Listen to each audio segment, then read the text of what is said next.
Today we'll be looking at the SH Monsterarts Godzilla X Kong 2024 figure. Yippee! Alright, let's just start off with the packaging, I guess. We got this pretty epic packaging. And then the figure is inside here. And there's just some other stuff on the sides. And yeah, that's pretty much it for the packaging. So the figure comes with a few accessories. It comes with this atomic breath, these two hands, and this lower jaw that you can put on to insert the atomic breath. We're just gonna start off with the figure. So, it's a pretty cool figure. We're gonna start off with the articulation here. So, basically, it has pretty good articulation. Although the tail, you see it's very well articulated, but this segment here, it always pops off when you put a lot of stress on it. So, basically, the tail, when you put much pressure on it, this part here snaps. I don't know about your figures because they do tend to be different, but yeah, so the tail is a bit fragile at this part. It doesn't really break anything, it just pops off. I think I like that more than it actually breaking. And, well, in terms of the legs are pretty well movable. You can rotate them back and forth. The feet as well. The feet are also well movable. So yeah, that's pretty cool. Here, basically, you know the tail is adjustable and there's always a bit of a gap here, right? That's why they put in this loose segment, which is pretty cool because then it covers up the gaps. So I think that's pretty cool. Here, the arms, also well movable. So while these feel kind of loose, they're also very, very stable. So that's cool. And then the body is not very movable.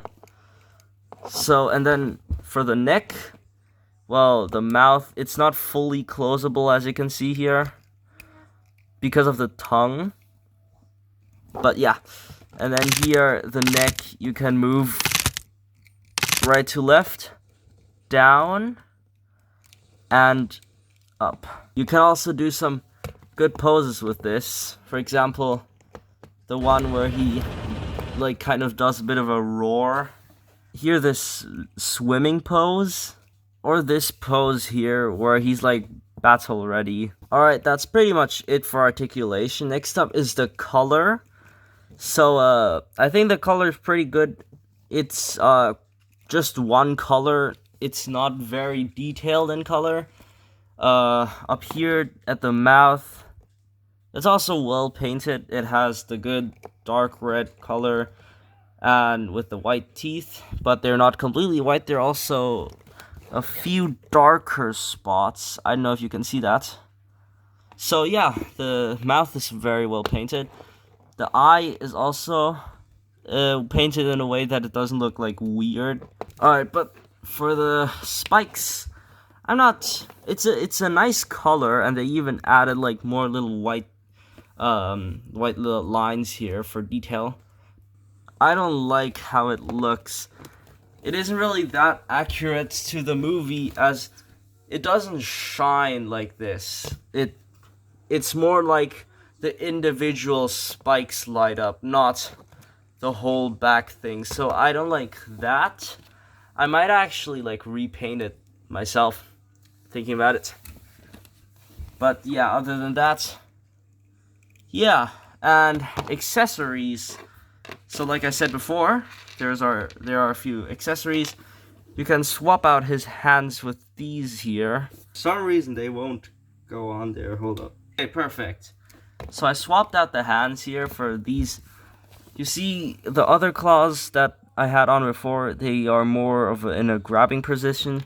These are in a more neutral position. So yeah, also well colored, you know, the nails as well. So the hands are pretty well done. And then, you know, the atomic breath, you can't just place it inside for that. You need to swap out his whole lower jaw. So hold on, let me do that. Alright, so here you have this thingy, basically just a little flame coming out of his mouth. But then this is where you can insert this thing. And there you go. You got yourself an atomic breath. Oh, yeah, that's the issue. It keeps dropping out. Like, no matter what I do, it's just sitting in there kind of unstably.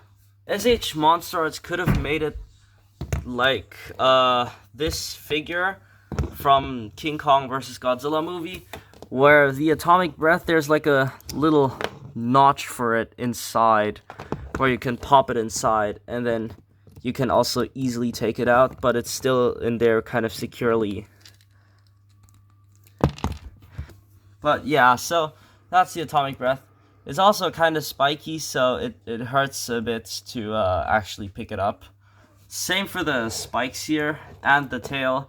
That's a bit problematic because when you like hold the tail, when I need to reattach it, it kind of hurts, you know. But yeah, let me just put the old jaw back on. All right, in terms of looks overall, I kind of I don't really like the look that much, because especially the neck just does not sit right with me. It's way too long, and the arms as well. A lot of poses make them look way too long. These arms, I don't know how SH Monsterarts could fix this. It's just something I don't like, but like I don't know how they could fix this possibly. So then also the tail is nice. The tail is well made. I like that they made articulation here so that it also has these little segments here, just like in the movie with the big scales here. And then also, yeah, the head looks pretty good too. The head is properly shaped. Looks like the actual Godzilla. And then we also got the knees. The knees look nice. I think the knees look good, actually. And the feet, they look pretty accurate as well. I think the nails are a bit too long, but hey, I guess that's fine. And yeah. Well, you can also do some pretty amazing poses with this thing. So yeah, that also adds a bit to the look points. So yeah, overall, I think it's a pretty nice figure. You know, it doesn't look the best, but it's very, very well playable. So you can play with this very well, except the tail. The tail is a bit fragile, but other than that, very good figure. Articulation, I'd give the articulation about an 8.5 out of 10. It would be nice if it were a little less fragile. Then it would probably have like a 9.5. The paint job, I think paint job, I'd say, is about a 7 out of 10. Overall look, I'd say also give like a 7 out of 10. It's not the best looking Godzilla figure I've seen. To expectation, my expectation was this was like gonna be a 9 out of 10 figure. That was my expectation. Then overall, I think it's about a 8 out of 10 figure. Not the best work that SH Monsterarts has done. Most of their other figures are a lot better. But yeah, well, that's it. You know, hit that subscribe button down there. Alright, bye.